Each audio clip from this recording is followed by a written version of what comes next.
Defeated by delicious fruit pie. Brittany, can you hear us? Is this a thing? I can now, yeah. Woohoo! All right, good. So we've It's got great to be audio. here. It is a thing. Can you hear me? Yes, I can Hey. actually, which is great because I didn't know if that was going to be a possibility for me. Um, I have a different headset in versus last week anyway. I had this big honking thing, and I realized I could just plug in like little earbuds, and I could hear you just as well. So, all right. So we are here. I was just doing the intro for the Memorial Day special because we are going to be discussing like the really important, like the real heroes. You know, like Rico and Neil Patrick Harris and Keanu Reeves and other people who have saved our lives. Obviously. Yeah, time and time again, right? Like, I mean, this is just stuff that needs to be said, and I feel like we need to be a little bit more somber and reflective today to discuss how important these people are to our real freedoms to not be held in the matrix or to be taken over by a tyrannical British government worldwide.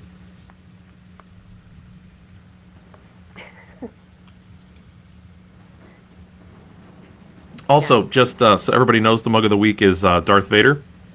Just his head, though, not the body. That'd be weird. I don't drink out of bodies, just the skulls of my enemies. Um, so yeah, so let's go into just the beginning part of this and launch right into some of the movies. So the options that we had to start out with were the Terminator, the Matrix, V for Vendetta. So whichever one of those three you want to start with, I want to kind of just jump right in there. We'll do a best of the rest, I guess. Like there's some things that I want to talk about, including Zelda, but just wanted to start out with that. What are your thoughts on, what we should be remembering from The Matrix, for instance, or the Terminator?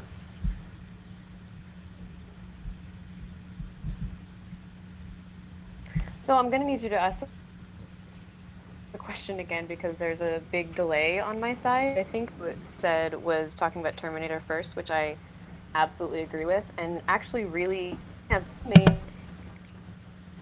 that there should be only two, and all of the other things that have been made are fake, basically.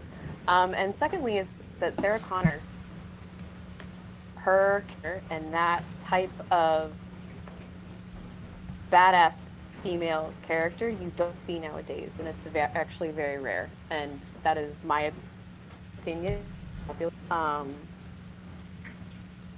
Biggest things that I determined franchise.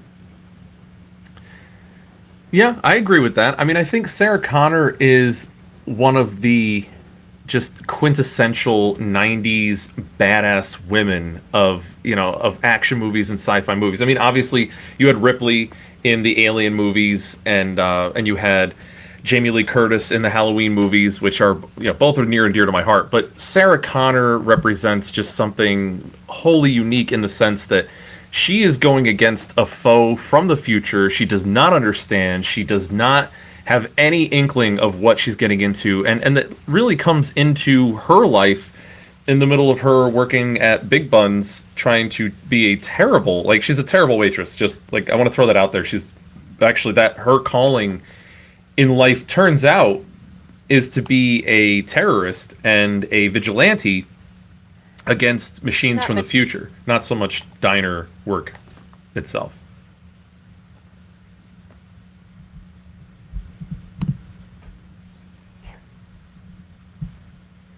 And so I think, yeah, and I think just really something is um,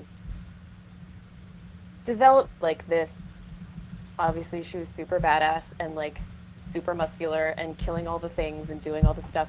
But then that maternal side, and so wanting to like take care of John in this weird kind of I'm preparing you for something, but I want you to be okay, and all of this like time, that kind of stuff. Like I haven't seen the movie in ages, and so people may, in the comments make it sound like I don't know what I'm talking about. But that's something when I did see it, I think at a very formative, and it was in the 90s, right? And so I think even I was, 12 when the movie came out, and so I think even having that as a 12-year-old girl in the cinema at the time, I think was just really great as far as the movies were badass, but also she as a character, just that kind of complexity was really great. I'm also noticing in this video that I'm freezing, and I don't know if it's just because of the stream or whatever. So I apologize if any of your viewers can actually see my face in the freezing. It's not.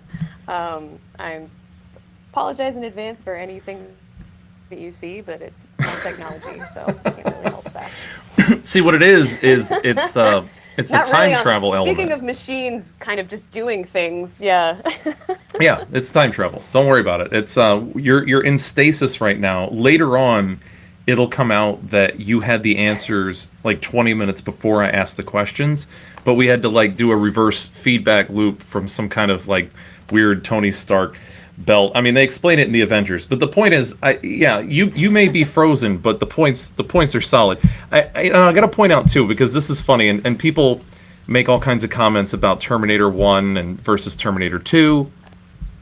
And, you know, I think about Terminator 1 as really, it is Terminator 2, right? Like, because they are a completely cohesive grouping. And it's one of the things where James Cameron did time travel well, in the sense that he did it in a perfect loop. Like, it never stops. Like, it can't really stop. I mean, even at the end of Terminator 2, they're like, oh, well, you know, there is no fate but what you make. Like, yeah, that's not really true, because John Connor literally made his own birth by sending Kyle Reese to go and make him with Sarah Connor. So, I mean, in that sense, yeah, he made his fate. And it just kind of throws you in for that, like, chicken or the egg scenario of, like, so did John Connor send Kyle Reese back when he came from another timeline? Like, how does that work? How do you send back your father into the past and make yourself get born? Like, I'm curious what your thoughts are on how the heck that happens. Well, I think it's a fascinating thing about, there's the fate and then there's free will. I think there was like that, you see that in both of the movies, but I think especially for that. So it's what is, even if you're in the future and you go back to the past, can you change your future? Which it seems like, and John was able to do that. Or is it something where if there is kind of, and it's always going to happen that way because it's your fate, versus if you blow up the factory to kill the cyborg, and that's kind of like taking things in your own hands, does that then have consequences as well? Because that's kind of like that free will piece. And so and it's fascinating to me, because if you want to kind of, and does that change his future? Like, that's also something that you don't necessarily get the resolution of. If you send somebody back to get born, to make sure that your existence that you currently have either stays the same or gets better somehow, I think it's really interesting. I think some people now would want to have that ability, but I think it's also, that was always something that was interesting to me and got me thinking, was that difference between fate, that kind of conflict between fate and free will, and how you, Well, you know, the weirdest thing is John Connor's godfather if he was responsible for getting Kyle Reese and Sarah Connor together? I guess technically, if you think about it that way. Also, sending somebody, because you know that young you is going to be attacked, and so sending a reprogrammed cyborg to go protect your younger self so that you can secure your future, is an interesting form of life insurance. But I don't understand how Godfather, some kind of guardian. But, like, how does that work? Like, you know what I mean? Like, how the heck do you get your father back into time? There has to be this one beginning part of the timeline where there's not John Connor sending Kyle Reese back through the machine. It's somebody else. Because John Connor wouldn't exist without Kyle Reese going back into the 80s.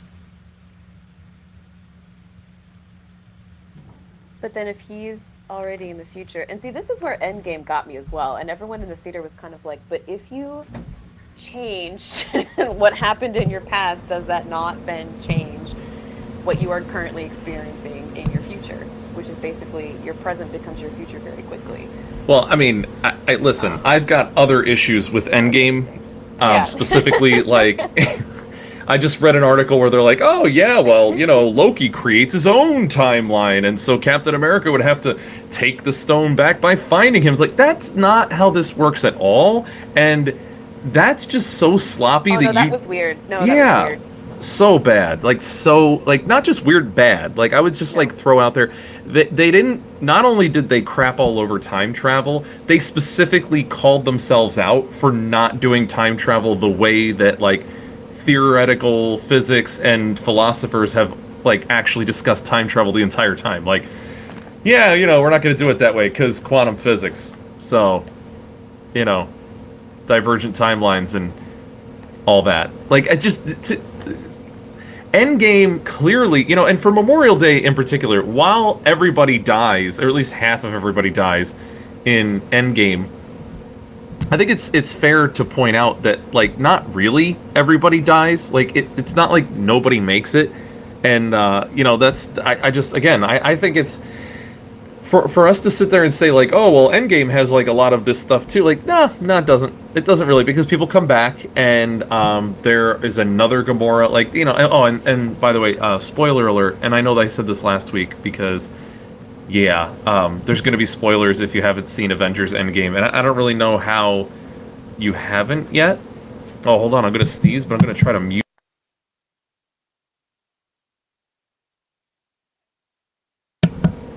I can't wait for people to freeze that and try to make a meme out of that. That'll be fun. But yeah, so it should not be a spoiler at this point. You should know what's going on. You should know your Avengers. Throw in the comments section, actually, if you are currently confused about either the Endgame time travel or Terminator 2 time travel, because I am interested to know you guys, what you're thinking and what your thoughts are on that. I am currently trying to bring back Brittany. I think she may have disappeared. So if that is the case, we'll try to get her back afterward. But I want to go a little bit more into Terminator, because not only is Arnold Schwarzenegger the bad guy in the first one and then the good guy in the second one, because there's two of them, and now there's a trailer for another Terminator coming out, which is like, I just, one of the worst lines ever in a movie is, I am human. Nah, dude, you're not. Like, if your arm's getting, like, zapped off with, like, all kinds of crazy metal stuff and you're okay, you're not normal. You're definitely not normal. There's not that human part of you that's sitting there going, totally fine, guys, I got my arm half ripped off, I am okay. This is why Sarah Connor needed to be who she was in the first two movies, because that's somebody you can get behind. That's a real vet. That's like a real, she went through war. She even, like, you see that scene where she's like, she knows her fate. She has that dream where she's like seeing, like, the nuclear apocalypse, and then she's like, you know what? I'm gonna go kill this Miles Dyson guy. Like, he's going down. I'm taking him out because I am not going to have this kind of future happen. She tries to prevent the greatest tragedy, and in the process, kind of co-creates this future that really, if you watch, and again, I don't necessarily recommend Terminator Salvation, and certainly I don't recommend Terminator 3, although it is funny. The idea is that it didn't really stop the day that Skynet took over. It just changed the venue. So it changed, like, what it looked like when Skynet took over. So it really wasn't ever possible to end the time loop. But what's interesting is, with the further and further delay that you have in the Terminator universe, it has to be that, like, things start to get weird, right? Like, things are getting weird when you have, like, you send your father back in time to become your father. Your mother then decides to protect you and fight against this machine. Then she decides to prepare herself and you. Fair, that's probably how you got to where you're at. But then she decides to stop this from happening, which now puts you into a position where maybe you're a little older when this whole thing starts. Maybe you don't feel like it's going to happen. Maybe you don't quite have what it takes in a couple of battles. I mean, she's really, by changing the future, she puts the whole thing at risk, and yet she still has to fight the fight because she's just a warrior. She's just a soldier. So, like, kudos to Sarah Connor. Kyle Reese, rip. Like, if you're in the chat, just type F for Kyle Reese. I feel bad for him. But it is really important to just send a salute out to these people. So that's all I wanted to talk about with Terminator 1, Terminator 2. If there is if there's anybody else who wants to say anything about that, again, feel free to comment. Also, if you are not watching this live, which many of you will not be, I've noticed that like we don't have a million people watching this concurrently live, but we do end up with like the last episode I think was like 6.1 thousand views concurrent or for total for the video. So if you are watching this after, or you're listening to this on iTunes, email us at defeatedbydeliciousfruitpies@gmail.com. You can join us on Facebook. We're at Defeated by Delicious Fruit Pies. On Twitter, we're at DBDFP. As always, iTunes is DBDFP. And feel free, as always, to just comment, send in information, send in your favorite Timism. I know that we'll get Tim on. Don't worry. I've already had like 5 people say, like, where's Tim? Why aren't you getting him on? We will get Tim on, and that'll be fun. That'll be something that we're going to be doing. So let's see if we can get Brittany back on. Do we have her? I can, yes. Woohoo! All right, that's a thing. We got a thing. All right, so we just wrapped up the Terminator 1 and Terminator 2 stuff. We are going to move on to discuss another one of these fantastic movies. So, in The Matrix, what are your thoughts on, like, who's the real patriot of The Matrix? Is it Neo? Is it Morpheus? Is it Trinity? Or is it, like, Cypher? Or is it, like, Dozer and Tank? I mean, who are the real patriots in that movie?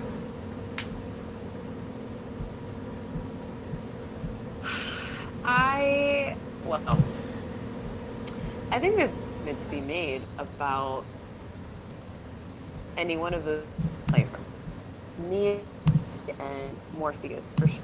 I hate in a different way. So I think if you think about Morpheus, and Morpheus is really driving towards this vision of Zion and bringing people with him and kind of being this leader, and really he cares, and so he's a patriot, wanting to really believing in this thing that not a whole lot of people really understand, but they believe in him, and so they follow it. And then you have Trinity, who's really, really sort of more, and so like is a patriot in that sense, where she is willing to do anything for him and for again, this kind of unseen city. And then you have Neo, who is kind of he gets to that stage, but kind of is in this really skeptical kind of reality and getting there. And so I think that there's this, it's a really interesting thing when you think about each of them in the different, what it means to be a patriot, and it's like all these different facets of what that means. I'm sure that a lot of people, for Cypher, a lot of people would think that in someone's mind, and you see this with politics today, not to be like completely sidetracked, but you see this now with people who think of themselves as patriots, and they destroy shit, and that's what they want, and that's what being a patriot means to them, because they are just very disillusioned and are just so I'm not saying that patriotism doesn't mean anything, because it means everything, but it also does come down to kind of like what does that mean to you? And so it's actually a really interesting, which is why the Matrix movies, and for a variety of ways, are fascinating. But that's another reason why it's really fascinating. And when you look at it, because it's been 20 years since that movie came out. And no. Seriously? Yes, 1999. Oh. Not 20 years. Please tell me I've done the math properly. That's not, I mean, it is, but that's not okay. But I'm just saying that, yeah, that's fair. It is. Wow. So it's been 20 years since, that age, I feel really old. The Matrix can almost legally drink. That movie came out. Oh my gosh. Well, and then not to go back to the Terminator completely, but that was 2029. That was the age that he came back from, right? So we're 9 or 10 years away from the age of the Terminator. So. Skynet's coming, for sure. Back to the Matrix, 20 years ago. And if you look at it, the themes, and not just like the action sequences and what all of that spawned for movies for eternity, but the themes and kind of the imagery and the kind of almost foreshadowing that the Matrix had, and you look at it now with current certain things, it's actually really, and that idea of patriotism and what it means, and does it mean to kind of go against what everybody is doing, or does it mean to try to join what everybody else is doing? And so that's an interesting thing to think about. Thanks. No, I know. I do what I can. So here's the thing. Is the Matrix being run by Skynet? Oh, I see. This is a crossover. I mean, listen, my contention is that Star Wars, Lord of the Rings, Starship Troopers, Terminator, they're all in the same universe. That they all happen. This is all just our history or future, or that's all the same thing. But is this the Skynet that creates the Matrix? And does that mean that John Connor lost? And if John Connor lost and Neo won, is Neo Mel Gibson in Braveheart? There are too many crossovers there. These are questions that need answers. That's why I'm putting you on the spot. These are important questions. No, these are super important. What's also important is that I find my charger so that I can keep having this discussion with you. See, Skynet doesn't even want us to have this conversation. That's the important part. I mean, this guy knows. This guy knows what I'm talking about.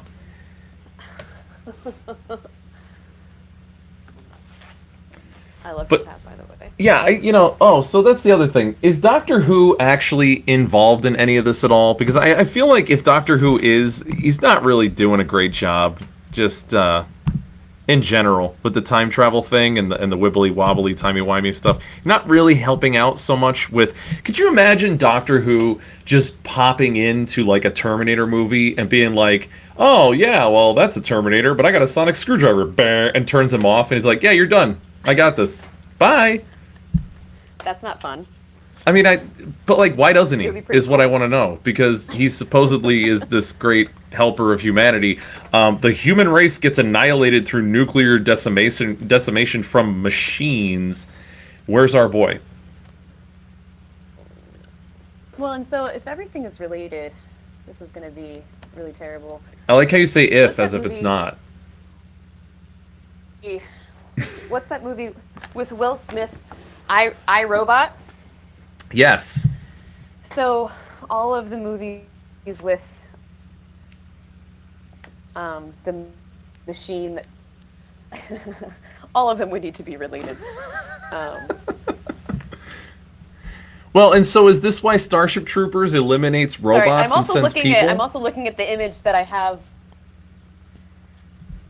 Sorry, the image that I have makes it look like I'm high, and I got distracted. It's permanent contemplation face. Just so you know, you're permanently like you're like Velociraptor. Like, is Mel Gibson actually Keanu Reeves? Well, while we're on the subject of Keanu Reeves, can we all just agree that he is a vampire that doesn't age? I said this last week. And, like. I literally said this last week. Did I was you? like, but here's the thing. He's a benevolent vampire. He's more like Alucard from the Castlevania series, or he's like Vampire Hunter Yes. D. Like he's not here to hurt humans. He just recognizes like that they have value, and so he fights off other demonic entities, but clearly he's a vampire. Like, I think that's important for everybody to realize that Keanu Reeves is actually a vampire. About that. I didn't realize you said that last week. Oh heck yeah, I'm all over that. That Keanu Reeves, and so this is why he's actually Neo. Like, this was no big thing for him. Like, this might have been in the year like 2400 or whatever, but like, of course, Keanu Reeves is still like 20 years old, so he can just jump out of the Matrix, and he's all like, "Oh, I can see stuff like with code," and it's like, yeah, you can, Keanu. Like. It's not like Lawrence Fishburne could do that. That's not normal. That's a thing that you can do when you're a vampire hooked up to a computer. Oh gosh. Also, Does that mean Mel Gibson's a vampire? That we all know he's a vampire. Oh, okay. I can see that. We all know that. So how come Keanu Reeves fun hasn't fact, been cast as Batman? Do you know who is, though, and it kind of makes me sad, is Robert Pattinson, who actually played a vampire. Yup. So does that mean that Batman is just meant to be a vampire? Which actually makes sense because he's a bat. Right. So, Like, if there was to be a Batman that would last for generations, it would be a vampire. This is what I'm saying. Like, all of it comes together. All of it. So when Arnold Schwarzenegger continues to I see where this is age... going. Now it makes sense why they chose Robert Pattinson. Yep. Yep. But see, Arnold ages in Terminator Salvation and the newest Terminator, which I forget even the name of it, and now the newest one. He looks old because he's old. But, you know, he's a robot that's aging, or at least his skin and stuff is aging. But then, like, you've got a Keanu Reeves who just doesn't age. Do we just recast Keanu Reeves as Arnold, as Batman, as Aragorn, as everybody? I mean, do we just have all the things? Yeah. Yeah. And maybe Robert Pattinson could be the villain in all of those things. Just a thought. Villain. Yeah. Well, I mean, I just don't understand why would you choose a sparkly guy to be Batman? Like, isn't that the opposite? Well, I don't know. Maybe they're trying it for different audiences. If you think about, so you had Michael Keaton, Val Kilmer. I'm going to get the order wrong, but whatever. Just come with me. Clooney Tunes was... Clooney, yeah. George Clooney, Ben Affleck. Oh, I don't think I missed... Or no, Christian... Christian Bale was... Christian Bale. So they just keep getting... So you have, like, Michael Keaton, who's a little bit, you know, skinny, and then they just keep getting bigger and bigger and bigger. And now it's like they're going back to square one. They're just going to start over and just then maybe just, like, build up from there. Well, the next one will be, obviously, The Rock will be Batman, and then... You know, it'll be over and done with, and then maybe we can get the Mountain to be Batman for the next movie series. Oh, if Andre the Giant was still alive, that would be so great. I am Batman. Anybody want a peanut? Batman. Fun fact, back to the Matrix. Did you know that Will Smith and Nicolas Cage were offered the part of Neo and turned it down? Oh my gosh, if Nicolas Cage was Neo! Can you imagine? Oh my gosh. Oh, I mean, I do imagine. I have dreams about Nicolas Cage being every major character of every movie of all time. Well, obviously. If you've been watching the posts on the Facebook page, which is a nice plug for the Facebook page, Defeated by Delicious Fruit Pies, you can see when I went to go visit Chris up in Albany, we went to Schenectady, which I think I said right. Hi, Schenectady, again. We saw the Book of Mormon, and then I got to stay at his house, and he has a pillow that is Nicolas Cage's face, and it just says, "I'll see you in my dreams." And I'm not going to say it was the best night's sleep I ever had, but I'd be lying if I didn't say it was the best night's sleep I ever had. And here's the thing.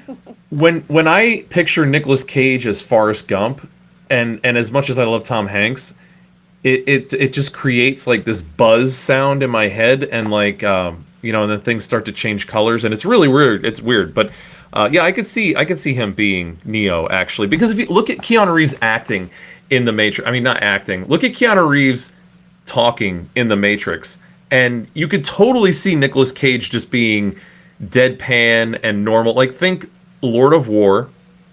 That Nicolas Cage could be Neo, for sure.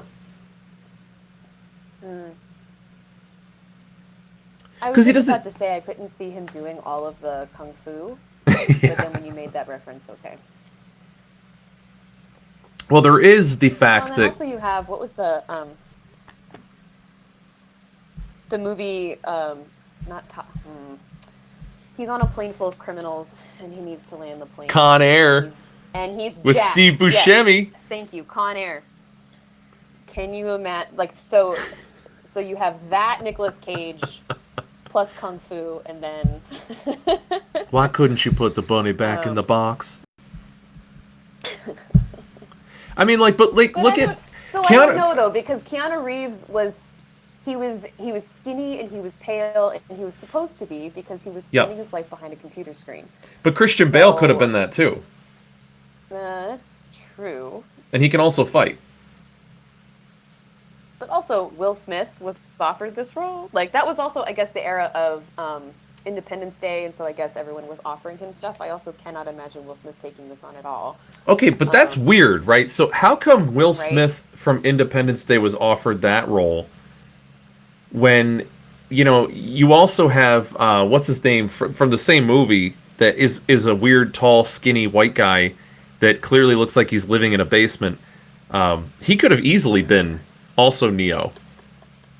I mean, like, if you think about, like, oh god, what is his name? Because I always think about him, and there's another guy that reminds me of him a lot. He was in Guardians of the Galaxy, or not Guardians of the Galaxy, he was in Thor Ragnarok.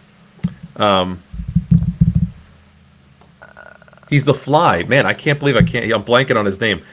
Oh, Goldblum. Yeah, Jeff Goldblum would have been a pretty how funny... Could you forget Jeff Goldblum's name? I mean, look, I'm throwing like 4 references of movies out here, and like I'm getting nothing. I'm getting crickets on Jeff Goldblum. He would have been amazing as Neo. He'd have been like, not the reality I was thinking, but this is... Is this life?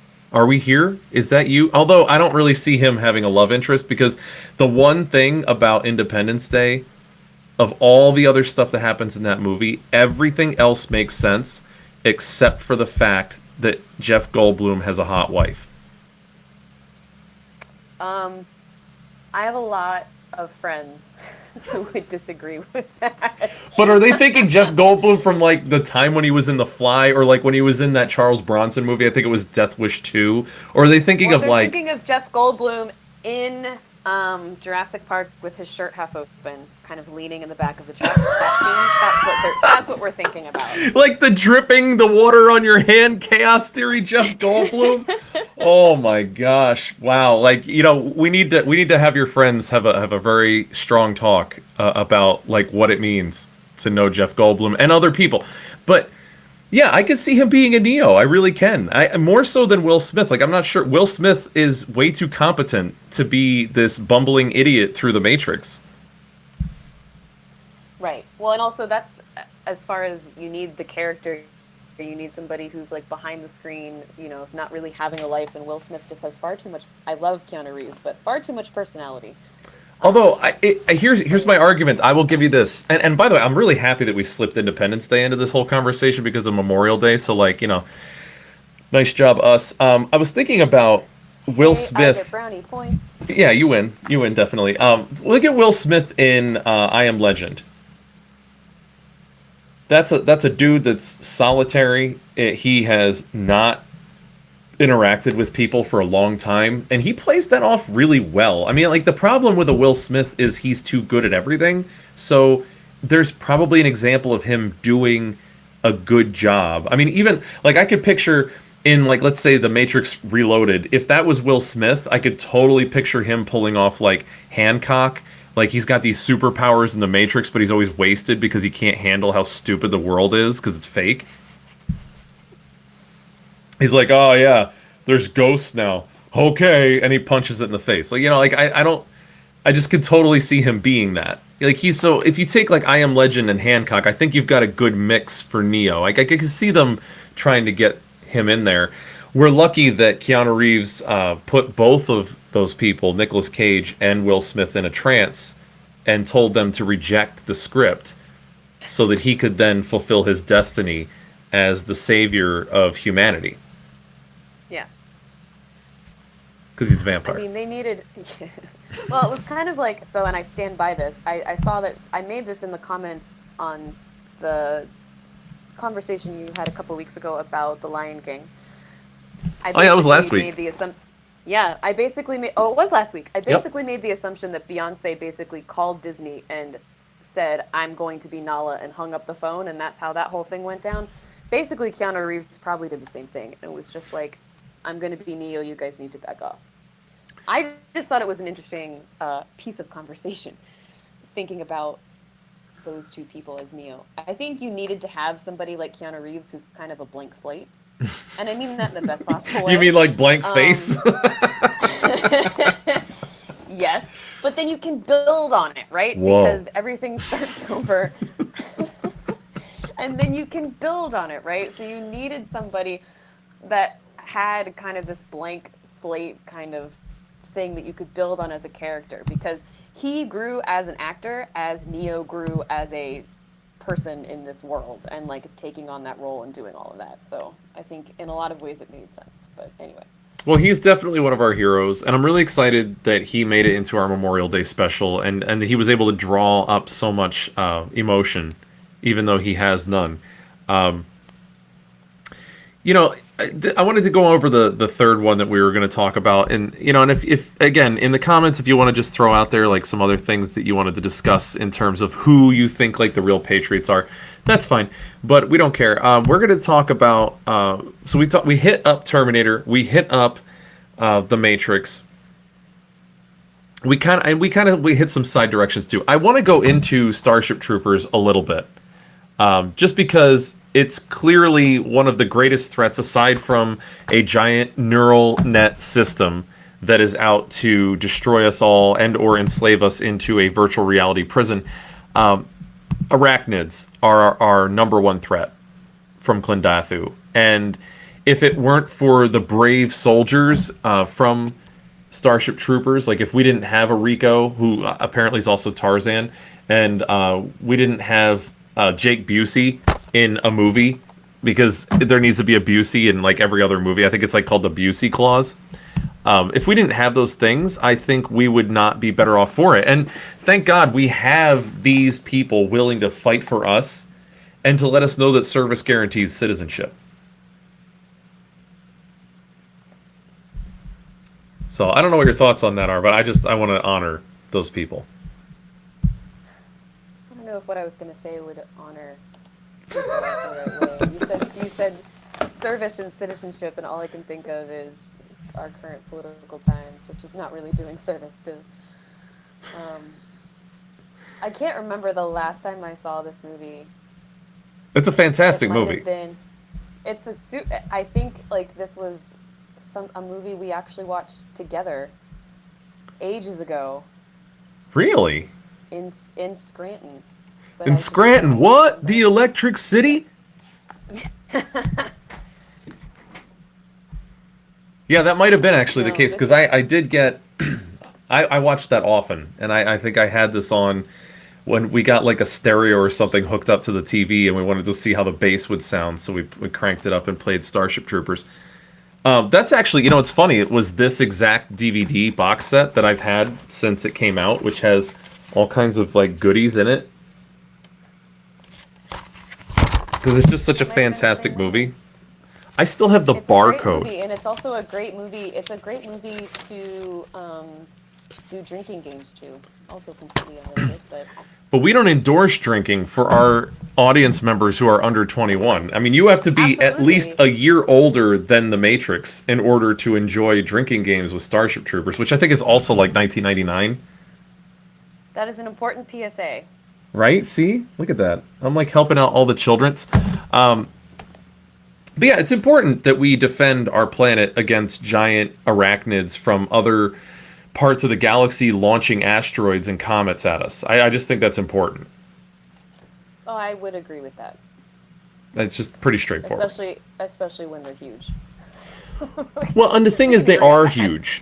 You know, it's not just that they might be, like, they are in fact huge. I would bring up a picture of them, but it turns out that's going to get me hit with a copyright strike, so I can't do like an artist rendition of the arachnids, or else I totally would.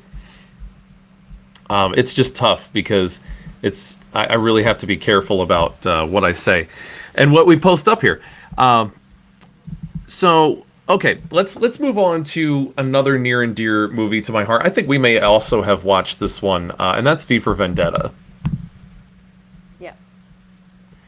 So is V? So much. What's that? I said I love this movie so much. Yes, so, you know, this movie is great for people who don't quite live in an authoritarian, dystopian future yet, but, like, they feel it coming on. the UK. So like if you're living there right now and you see like these kinds of things, like where like, oh, we need to like stop how you talk and we need to be really careful about that, and it's like, then you see V for Vendetta. Is V really a good guy, or is he, as they say in the movie, a terrorist who's saying terrifying things with a message of hate? So, to borrow the overused trope, one man's terrorist is another man's freedom fighter. And so, V is kind of the epitome of that. And at first, if you look objectively at the things that he does, it's kind of terrible. Yeah. If you look at the reasons why he does them, what he went through, and the context, like the context of everything, the backstory of everything, then it's one of those things where you find yourself really having sympathy and rooting for him basically the entire time. Right. At least But he's a cold-blooded killer. Myself. Yes. Like he's a stone cold killer. And so, and then it's this.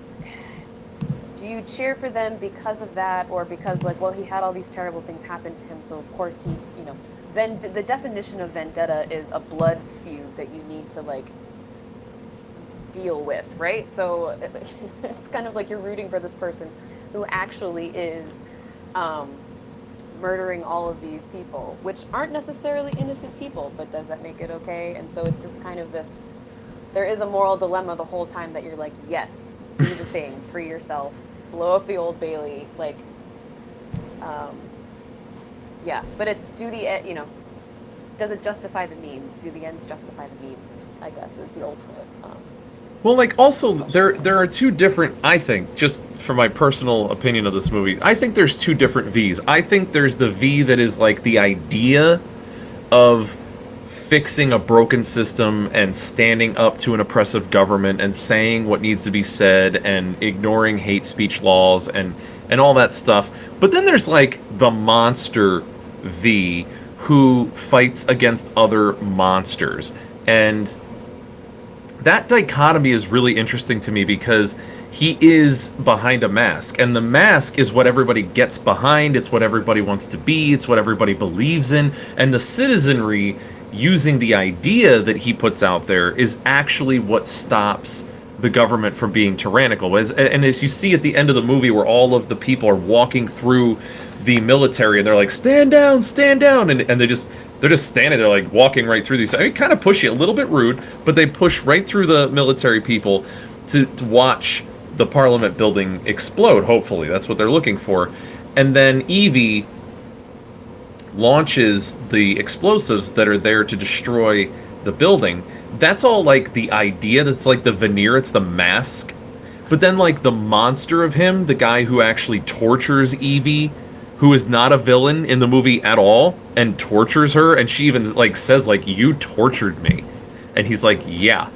And, like, that's the guy who can't feel pain, and who, like, straight up murders people, and, like, goes into their places at night and poisons them, or just beats the crap out of people, or cuts their throat. That monster, and he says all the time, like, if I'm a monster, it is them who created me, like, I'm the monster who has to deal with these monsters. In other words, there are really bad people out there that need a monster in order to take them on, while at the same time, you need to have a pure idea that is free of monstrosity to allow the people to rally behind for a good cause. And it's like, it almost sucks in the movie that you need both, because it's not like one would have worked without the other.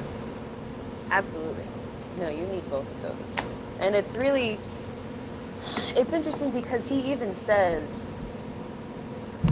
like, basically when he's dying, I'm not a man that you've killed, it's just an idea, and ideas are bulletproof, basically.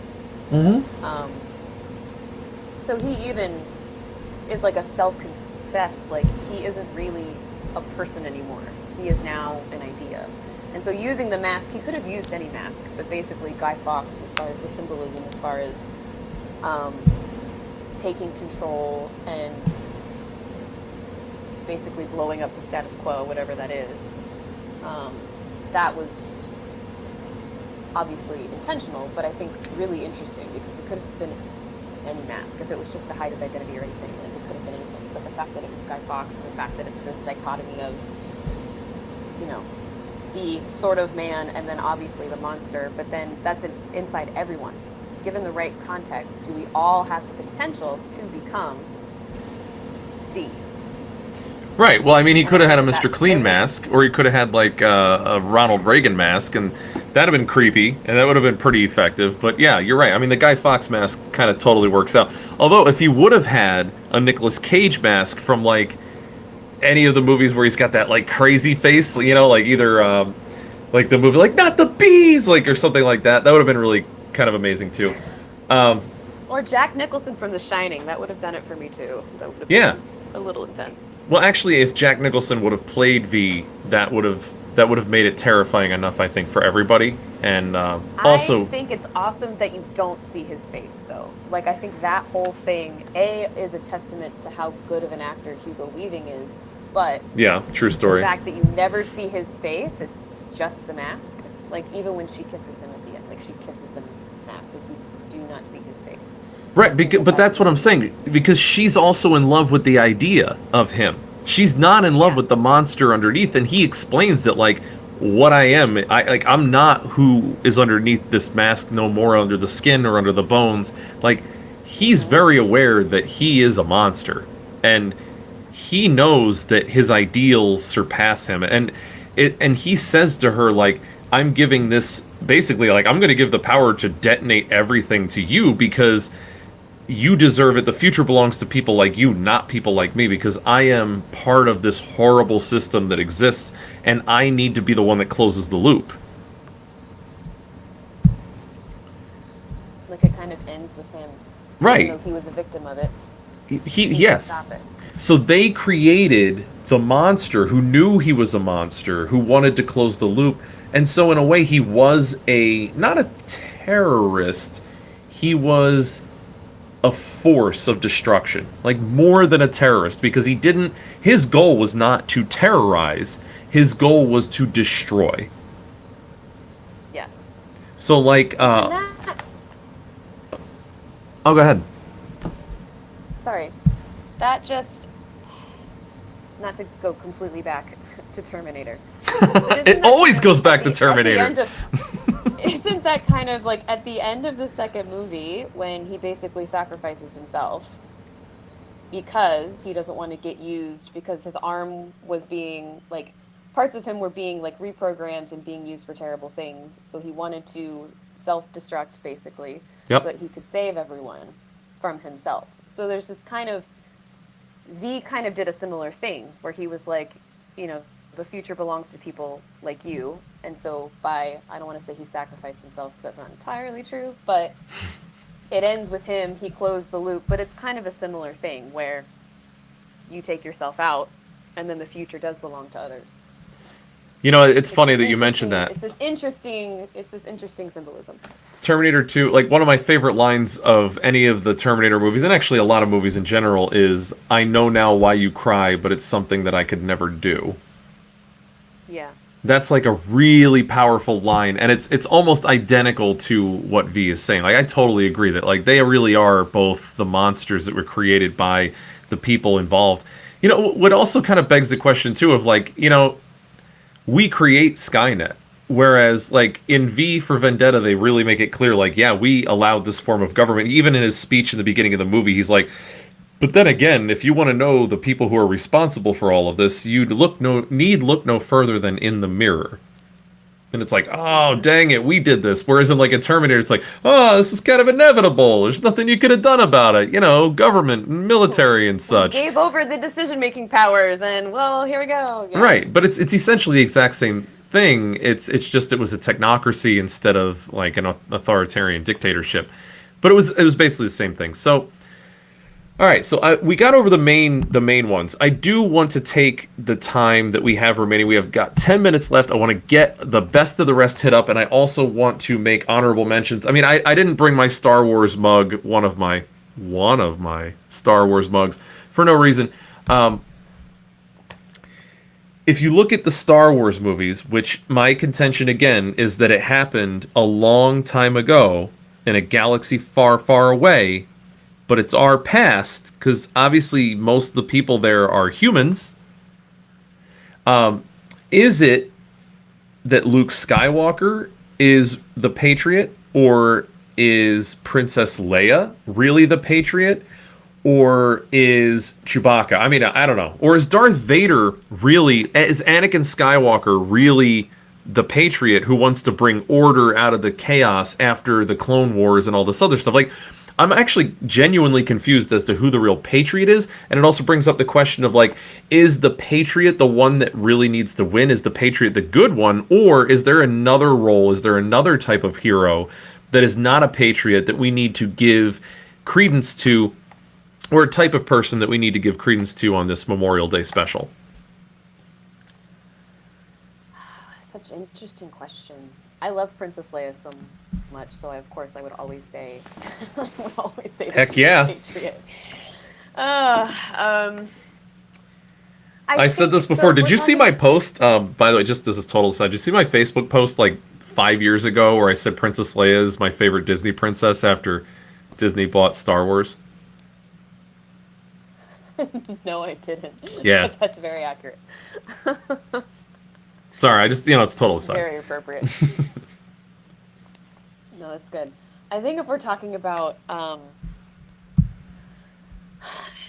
people that deserve more attention, so obviously Patriot, like I was talking about before, a lot of people think that they're, in their own minds, think that they're patriots. So we would have different opinions. I obviously think Princess Leia is one for various reasons. Some people would think that Han is for various reasons. I think something that we need to pay tribute to in the last couple minutes that we have are the characters. Like, this is going to sound really weird.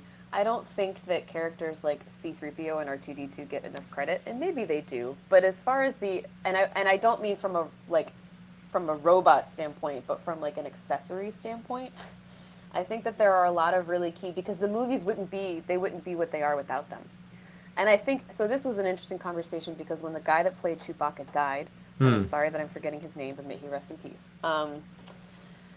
Type talking F. about how he became a main character, but kind of in the beginning he was that supporting one, and then he became obviously like a critical part of the story. And so I think that those types of, which you can't have those movies without Chewbacca.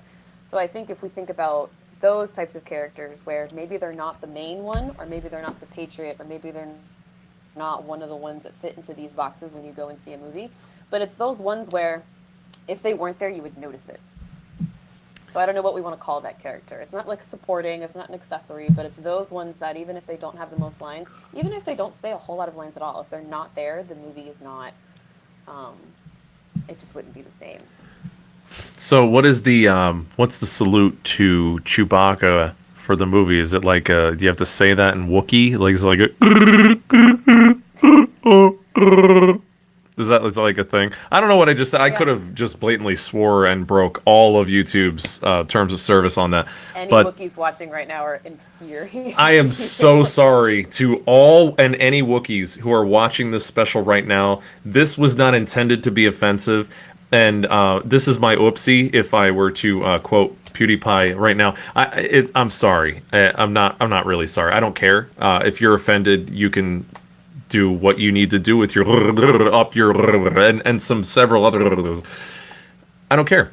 Send me hate mail to defeatedbydeliciousfruitpies@gmail.com. If you're a Wookiee and you can't type and you also can't use voice recognition software, but get a friend like a Han Solo to send your hate mail my way. That's fine.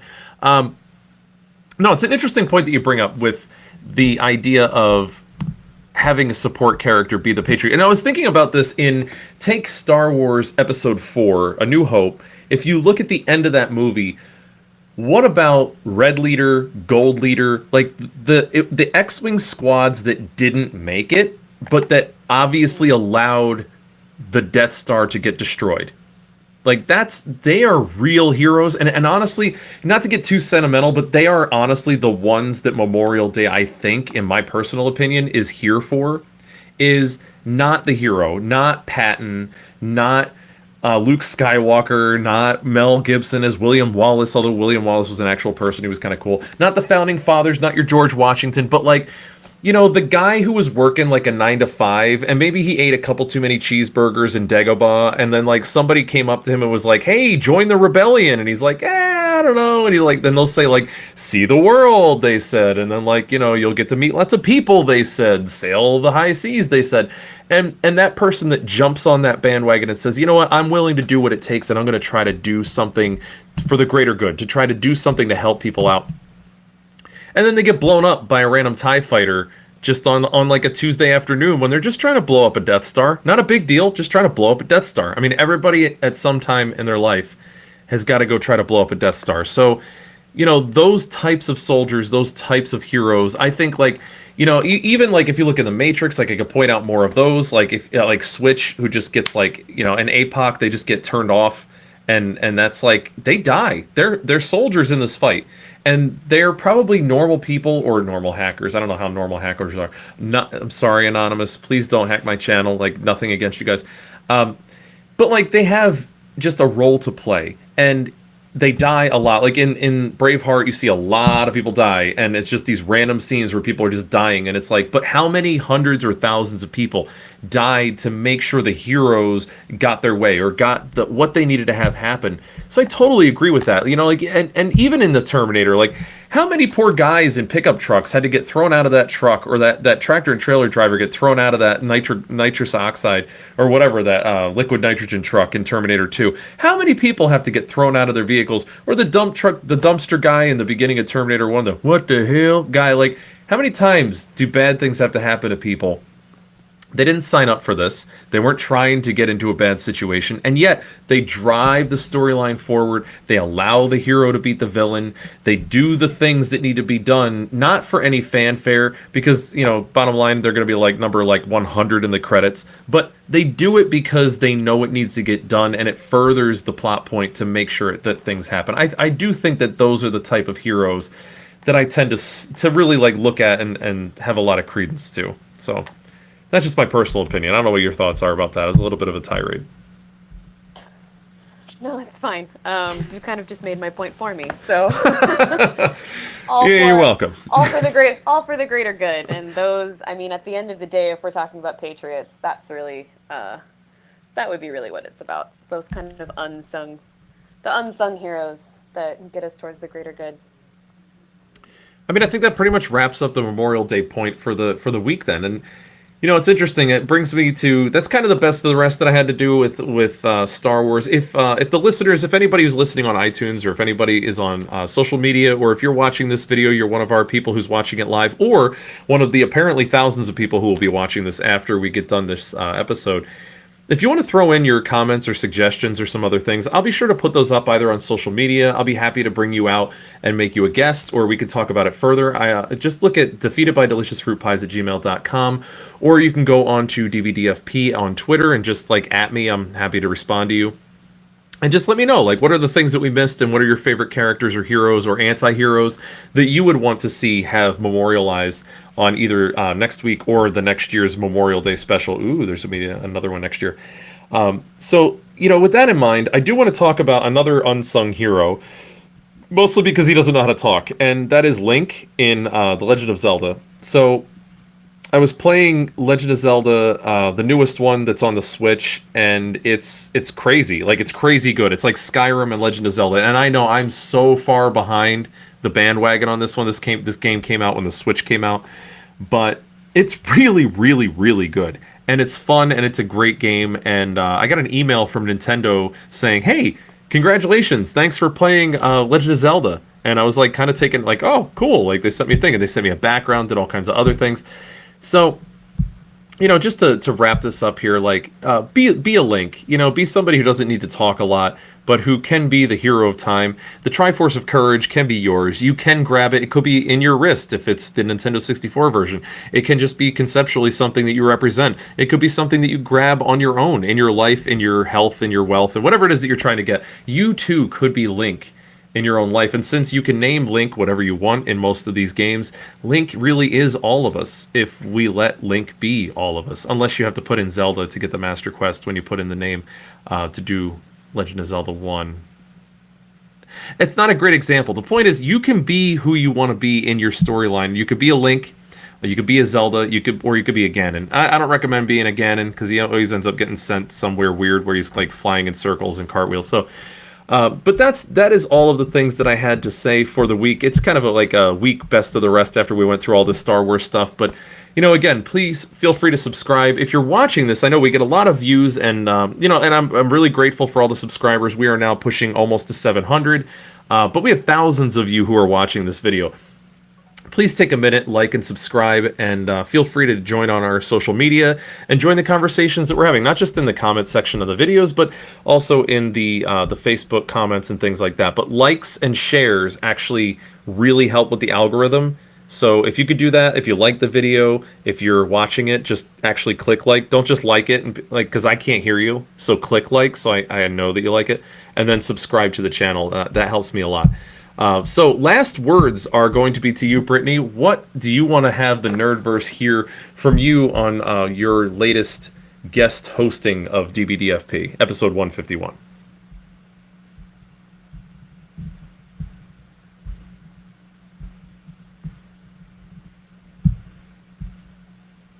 Well, that's great. I mean, I think that's pretty much what I needed to hear.